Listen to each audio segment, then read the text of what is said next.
Hello again, my friends. It's time to start Chapter 8. Are you all snug as a bug in a rug? Fantastic. Chapter 8. What happened after dinner? And now, said Lucy, do please tell us what's happened to Mr. Tumnus. Ugh, it's bad, said Mr. Beaver, shaking his head. That's very, very bad business. There's no doubt he was taken off by the police. I got that from a bird who saw it done. But where's he been taken to? Asked Lucy. Well, they were heading northward when they were last seen, and we all know what that means. No, we don't, said Susan. Mr. Beaver shook his head in a very gloomy fashion. I'm afraid it means they were taking him to her house, he said. But what'll they do to him, Mr. Beaver? Gasped Lucy. Well, said Mr. Beaver, you can't exactly say for sure, but there's not many taken in there that ever comes out again. Statues. All full of statues, they say it is, in the courtyard and up the stairs and in the hall. People she's turned, he paused and shuddered, turned into stone. But Mr. Beaver, said Lucy, we must do something to save him. It's too dreadful, and it's all on my account. Well, I don't doubt you'd save him if you could, dearie, said Mr. Beaver. But you've got no chance of getting into that house against her will and ever coming out alive. Well, couldn't we come up with a strategy? Said Peter. Couldn't we dress up as something or pretend to be peddlers or anything and watch till she was gone out or hang it all, there must be some way. This fawn saved my sister at his own risk, Mr. Beaver. We can't just leave him to have what's been done to him. It's no good, son of Adam, said Mr. Beaver. No good you're trying, of all people. But now that Aslan is on the move. Oh, yes, tell us about Aslan, said several voices at once. For once again the strange feeling, like the first signs of spring, like good news, had come over them. Who is Aslan? Asked Susan. Aslan? Said Mr. Beaver. Why, don't you know? He's the king.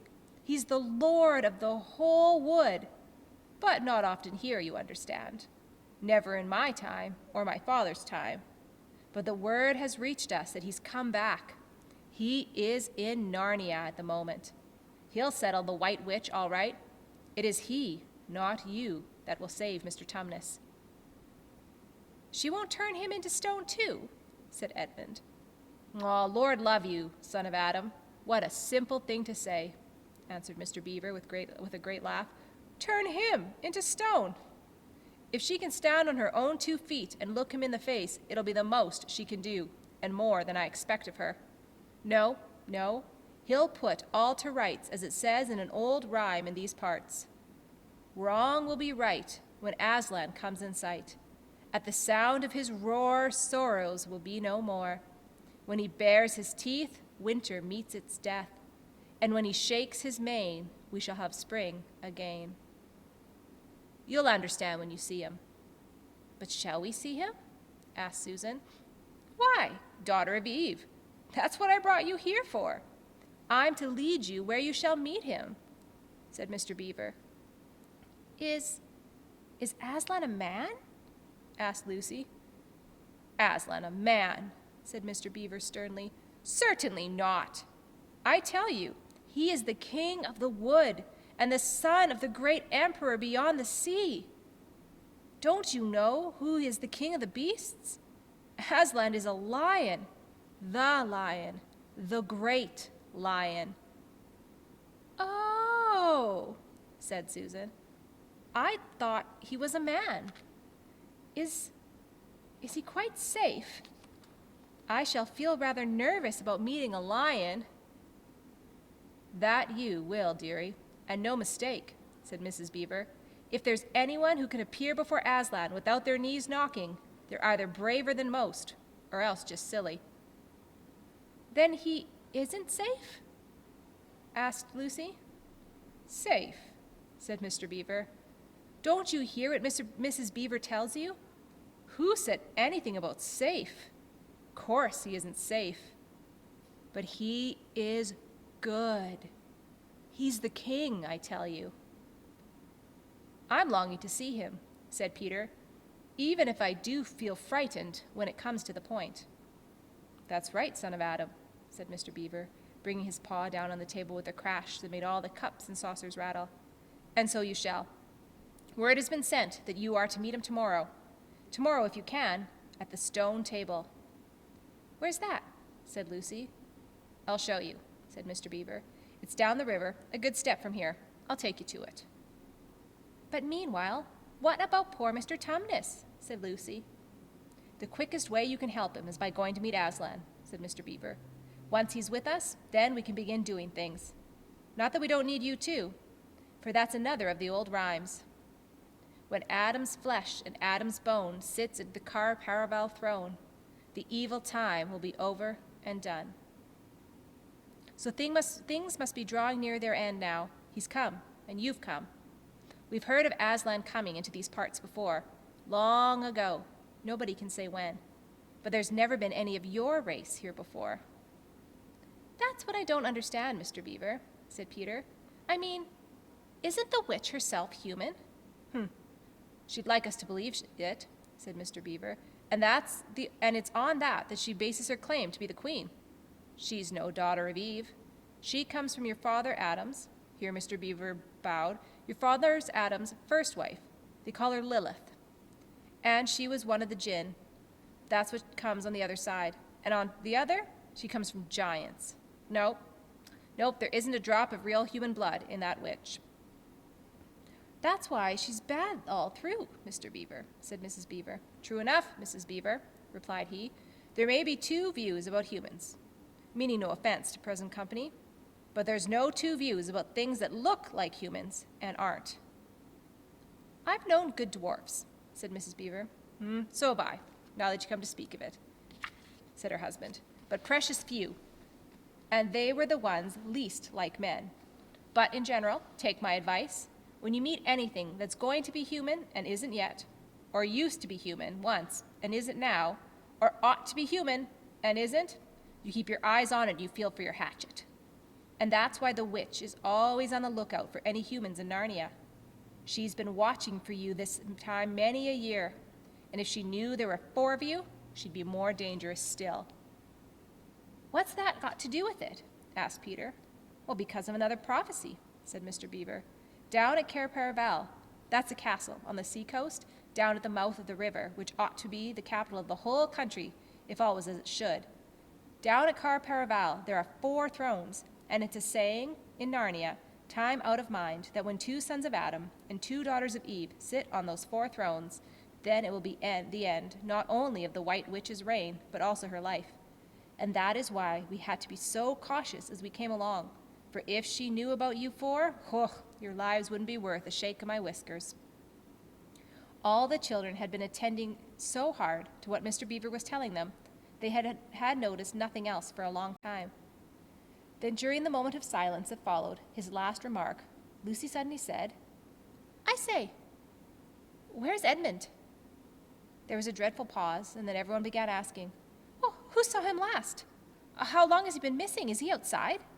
And then all rushed to the door and looked out. The snow was falling thickly and steadily. The green ice of the pool had vanished under a thick white blanket, and from where the little house stood on the center of the dam, you could hardly see the other bank. Out they went, plunging well over to their ankles in the soft new snow, and went round the house in every direction. "Edmund! Edmund!" they called, till they were hoarse. But the silently falling snow seemed to muffle their voices, and there was not even an echo in answer. "Oh, how perfectly dreadful!" said Susan, as they last came back in despair. "Oh, I wish we'd never come." "What on earth are we to do, Mr. Beaver?" said Peter. "Do?" said Mr. Beaver, who was already putting on his snow boots. "Do? Well, we must be off at once. We haven't a moment to spare." "Yes, we'd better divide into 4 search parties," said Peter, "and all go in different directions. Whoever finds him must come back here at once and—" "Search parties, son of Adam?" said Mr. Beaver. "What for?" Why, to look for Edmund, of course." "Oh, there's no point in looking for him," said Mr. Beaver. "What do you mean?"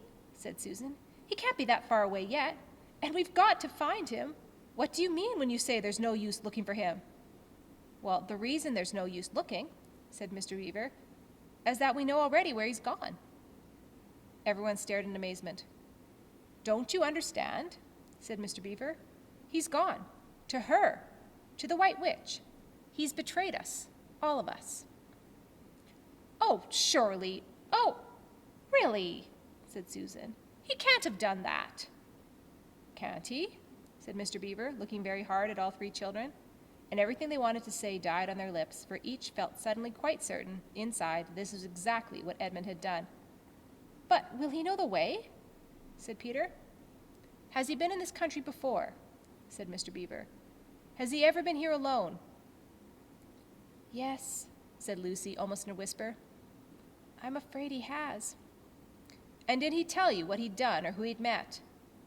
"Well, no, he hadn't," said Lucy. "Then mark my words," said Mr. Beaver. "He has already met the White Witch and has joined her side and has been told where she lives. I didn't like to mention it before, he being your brother and all, but the moment I set eyes on that brother of yours, I said to myself, treacherous.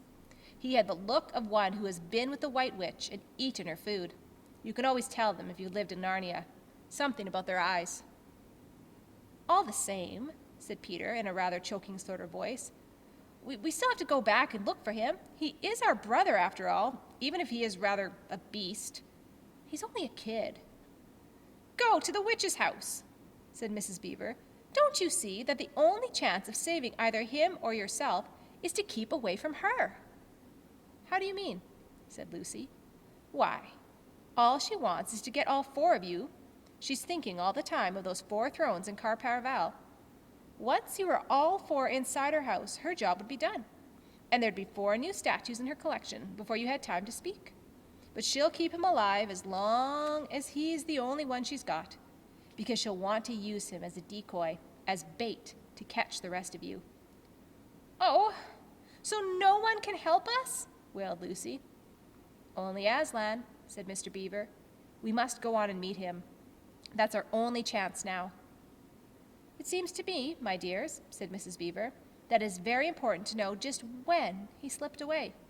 How much can he tell her depends on how much he heard. For instance, had we started talking about Aslan before he left?